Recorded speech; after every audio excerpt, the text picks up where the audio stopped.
feel like we all have this baseline of fear that is the real work.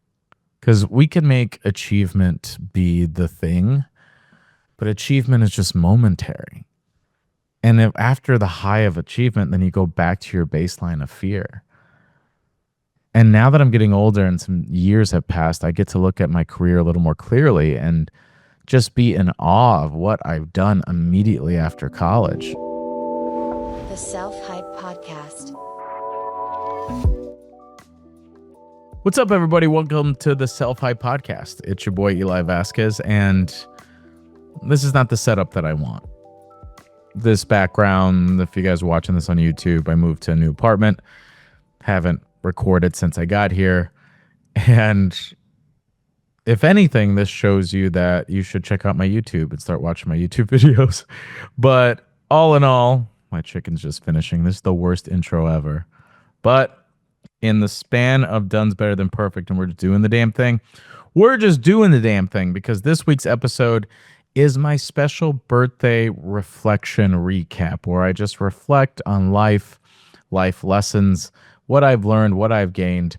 And it's just going to be real raw and really set an energy of what the next season of this podcast, the next season of my creative life is going to be.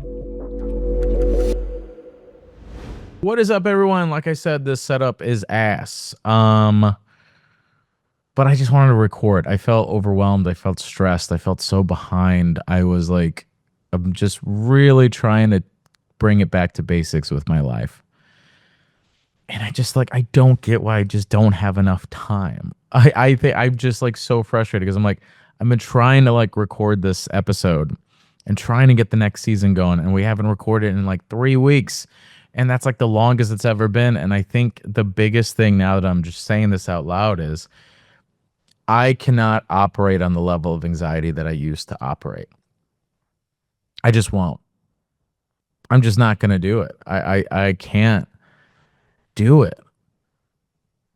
I do everything that I do because I love it, but a lot of it is based on a lot of fear and anxiety of success, or feeling like I have to be successful, or feeling like I have to have it all figured out, or we're like a couple steps away from finally making it and all that. And I think through the years of working in a creative field that's nonlinear, it's one, you get fucking exhausted, and then two,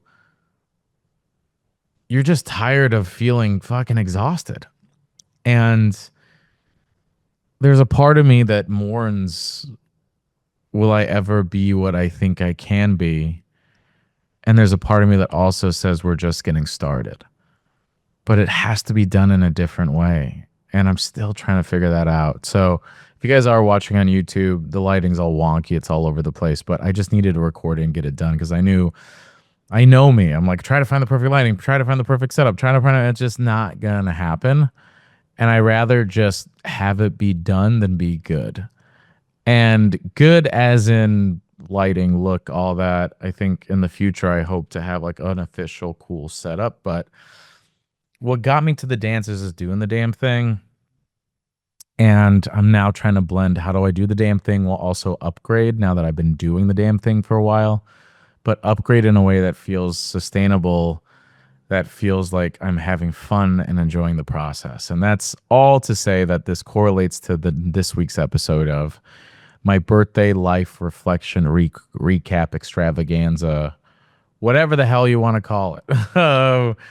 It's my past learnings of this last year of what I've understood and what I figured out about myself, about life, and maybe it'll help you out along the way. But overall, for my people that are active listeners on the show, thank you for still being one. This is year 3 of our podcast, and it is not easy to make one. So big shout out to my editor behind the scenes, Ahmad. I'm excited for the topics we're going to hit on this season. We're going to hit on healthy dating, how to stay no contact. We're going to have some great guests on, some personal friends. I want to get more vulnerable and real with you. This is kind of what that episode's going to be in terms of my journey and my process and where my heart and mind is at. And so much more. So we're here. We're doing it. We're recording the damn episode. I'm happy to check that off the list, even though I'm probably going to go to bed late again. But that's okay. That's all right. I think my biggest worry is like how the fuck am I supposed to do all this stuff and also have kids and also have a wife? And I guess you figure it out, but right now I'm like, "Oh my god, how the hell do you do it?" And I don't even know if I want kids, to be honest. This isn't booze, this is just Italian sparkling mineral water from Italy, but they sell it at Aldi's, which I'm actually surprised. It's imported from Italy. Wow, go Aldi's. Fun fact, I always thought Aldi's was from the hood because I grew up in the hood and we would go to Aldi's a lot. But it's international grocery chain. And if anything, I heard it's a way better quality product and it's cheaper. So we're team Aldi's now because I live down the street from Aldi's. All right. I'm all over the place on this episode, but screw it. We are back, baby. I have not recorded an episode in like, God, 3 months. I was in my last apartment in Lincoln Park. I moved here in May. Love this space. It's my first apartment since COVID that I had a year-long lease. So for the last 6 years, I've been traveling around the world digital nomading, which is kind of crazy to think about. And then this is officially my first apartment just living by myself because I've always had a roommate. I was living with the girlfriends. I was just kind of, yeah, had always had someone around. And yeah, you get to be alone, digital nomading, live on your own, but this is like my place. And funniest thing is I sleep better. Like I sleep better here than I did at any Airbnb space that I had. And I think it's just because it's mine. It's my bed. It's my couch. Mineral water burp. Sorry, everybody. It's my couch. It's my space. And that feels good. But I'm in Chicago and I'm really putting in an effort to slow life down and to build sense of community while also still working through my filmmaking and creative endeavors and work and all that. And I think it's been heavy to slow down. I knew that this was going to be a life challenge for me. And I knew it was a necessary one because I've been operating the majority of my adulthood of just dopamine and achievement. And what I'm trying to do is a little bit of exposure therapy of slowing down. And is there benefits? Of course. I play Dungeons and Dragons actively now. That's a new hobby. I finally have a record player and I collect records. Every payday I go to the record store and I get a record. And I love that I can do that. It's something I dreamed about just a couple years ago. I have consistent friends that I can see. Even today, thinking about this week, I had the Argyle market. This night market I'm going to go to, meet some friends there. Friday, I'm going to go to a Cubs game. Saturday, Ren Fair for another person's birthday. Sunday, there's a comedy show, a friend's comedy show. And I'm going to go see the Odyssey with another friend. So, and that's not even counting my family. That's just a train ride away. Yet, I am sitting in a constant state of anxiety. And I'm sitting in a constant state of comparison and a constant state of wondering, did I waste my potential? Yet I'm looking outside of this cool view of my apartment. Yet I'm still like struggling with certain things.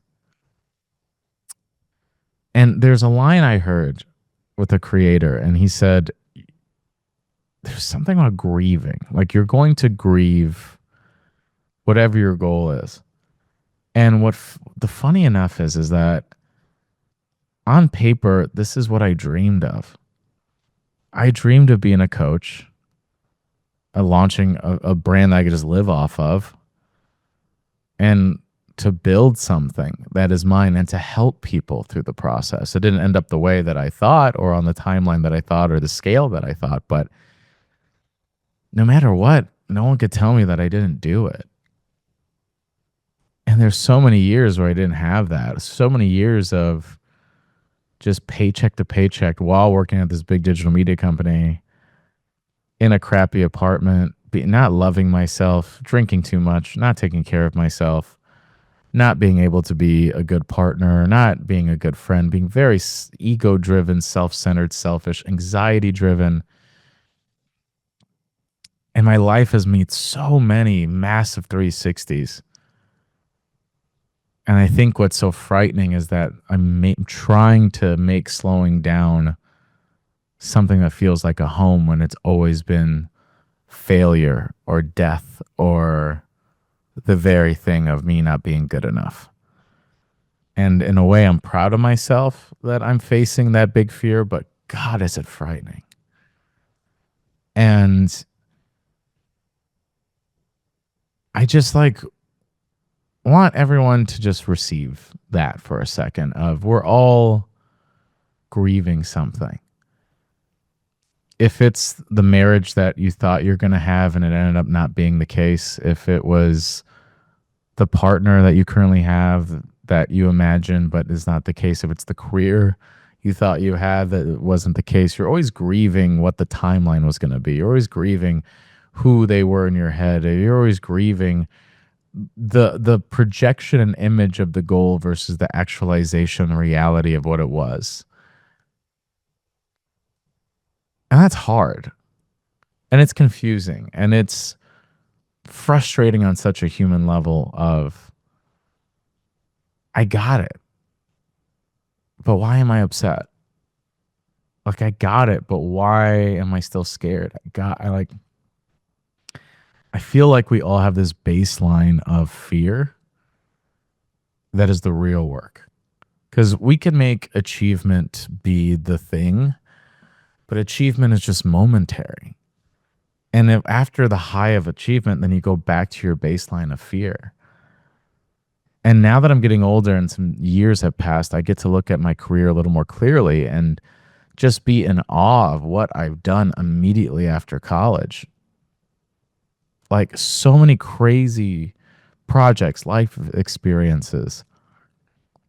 The thing that I built with coaching to help people, and what I did with my brand and with my content that I make, I traveled around the world. I met people around the world. I fell in love around the world. It just didn't turn out the way that I thought it was going to turn out, or it didn't get done as fast as I wanted it to, and that's just our ego. And I think if there's anything I could reflect on that I want everyone to receive is that like you could hold both. Like you could hold both. And what I mean by that is you could hold the success and the joy of what you get to do or what you get to experience. And then also you get to mourn certain things. And I think a lot of that is love. A lot of that is experience. A lot of that is loss. You could lose your father and cry, even though you can't stand the guy. You could lose your ex in a nasty breakup, but still cry for them and still miss them and miss what they represented. And I think we're always just through a collective state of mourning or grief. And I want to say that we have to have it in order to gain perspective of what joy is. I think we have to have some sort of adversity at all times. And I always tell people, listen, if it's not going to be a breakup, it's going to be something. If it's not going to be a breakup, then your brain's going to find the next thing to worry about. Great. You're happy in your relationship. You're gaining weight now. You're fat. And you're ugly and no one's going to love you. And your partner will leave you eventually. Oh, you're happy with your body? Great. Well, what about your job? Are you really happy? Should you get a new job? I don't know. Dave just got a promotion. What are you doing? Job's okay. Oh, your mom's sick. What happens to my mom? And what if this or that and the other? You will always have something to worry about because that is the byproduct of how our brains work in this space we call reality, or our perception of reality. We are still operating off such deep, just animalistic nature of survival, yet we have this curse or gift of human consciousness that creates so much tension with that fear. And I think it's understanding to not fight the fear, not fight the anger, not fight the negative emotions, but go with it. like when it comes to healing, it's like we think with the emotional healing because it's negative emotion, we just want to get rid of it. Oh, I just want to feel good. Like, okay, going through heartbreak, this feeling sucks. I'm gonna go get drunk. This feeling sucks. I'm gonna go hook up with someone. This feeling sucks. I'm gonna go hang out with my girls and my friends. This feeling sucks. I'm gonna drag them and talk shit to them constantly. That's not you allowing yourself to go through the shit. You got to go through the shit. And it takes a long time. And I'll even tell people, like, I wouldn't have the films I made if it wasn't for going through a lot of shit. I wouldn't be here now if I didn't go through a lot of shit. I went through years of shit. Yes, I worked at BuzzFeed. Yes, I was doing that, living in LA. It looked cool on paper, but outside of that, if I worked at a FedEx Kinko's, I would have just been some toxic asshole in Los Angeles. But I just happened to be working at a job that was cool. And I just wasted a lot of years out of not knowing my self-worth and out of just really just being sad. But you have to go through that shit. And when it comes to like emotional pain, it's just for a second, just think of it as like physical pain. If you get a cut in your arm, you can't just take like painkillers to just numb it. That doesn't heal the process. It's not really getting to the source of it. It's not really allowing yourself to nurture that wound. It's like you got to take time for it to do its process, and it's going to scab, and the scabbing might pick off. And then the healing process takes even longer. Our emotions are the exact same way. You can't just dump numbing like ointment all over it. That doesn't really fix it. You have to nurture it. You have to clean it. You have to cover it. Like there's a multi-step process, but you have to go through the process. And that's grief. That's pain. That's resentment. That's loss. That's everything. It's truly understanding that every emotion that is triggered is yours to give you perspective. Because if everything was amazing, if everything was great, if everything was perfect, then nothing, all the good would just feel normal. You need some sort of bad to dictate that you're doing okay. You need to have a cut on your arm to know what it's like to not have one.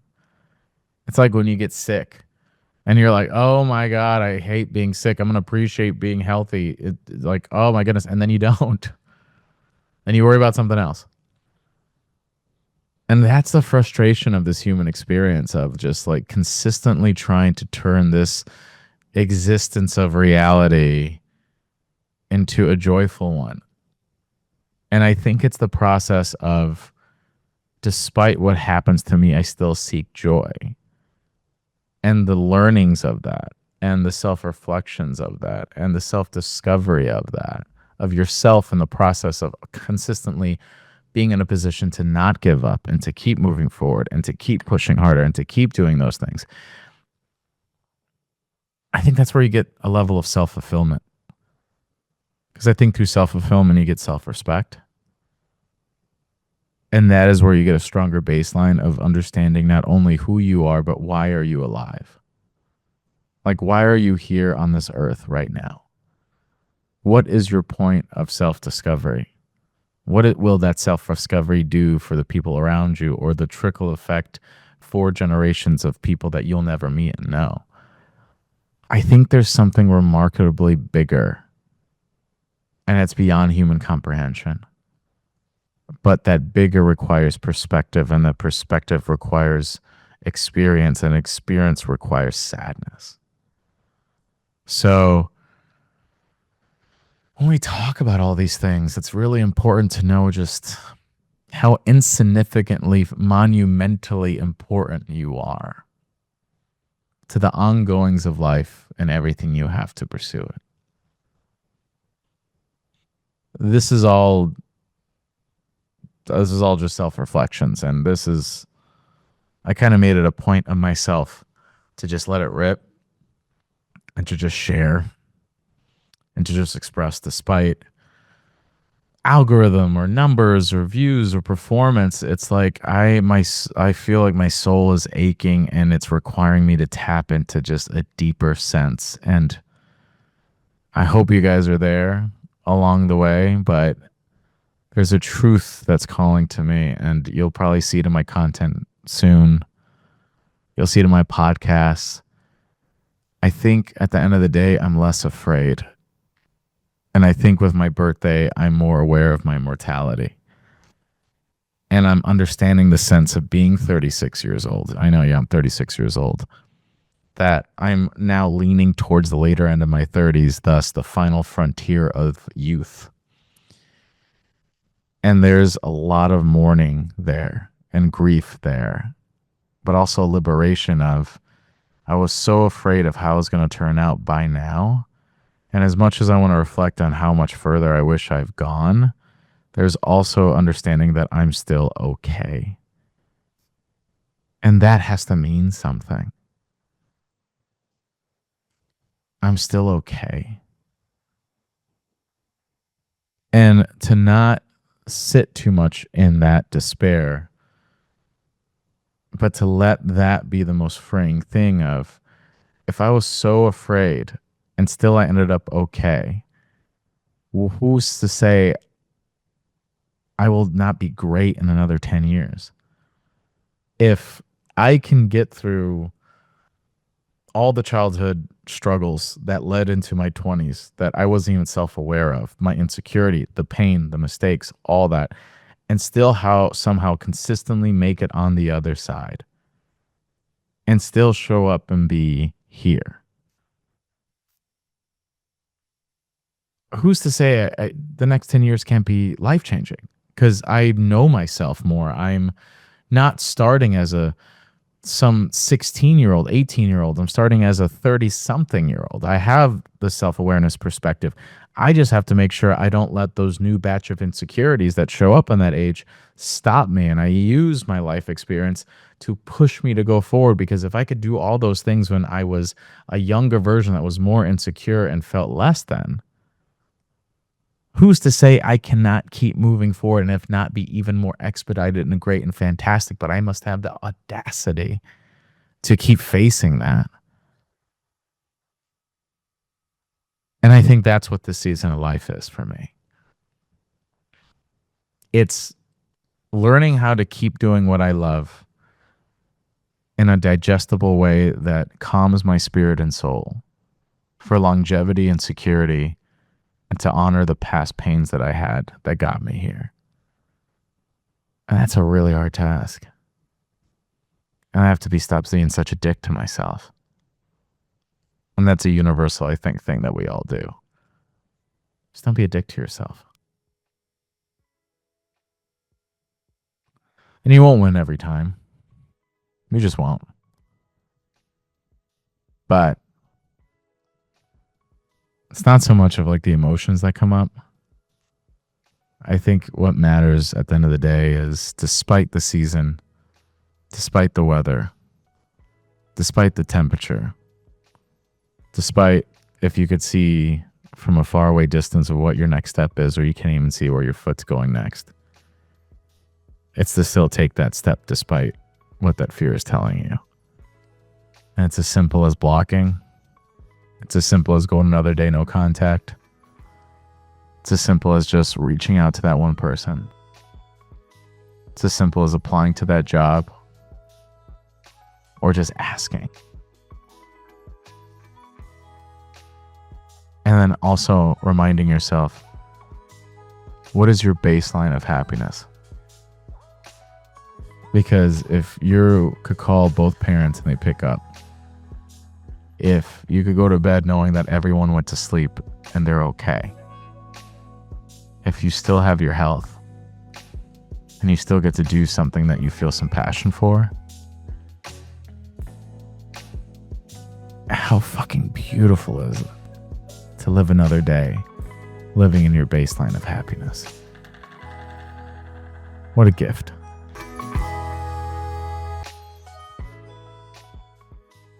Thank you all for listening to this week's episode of the Self-Hype Podcast. It's your boy, again, Eli Vasquez.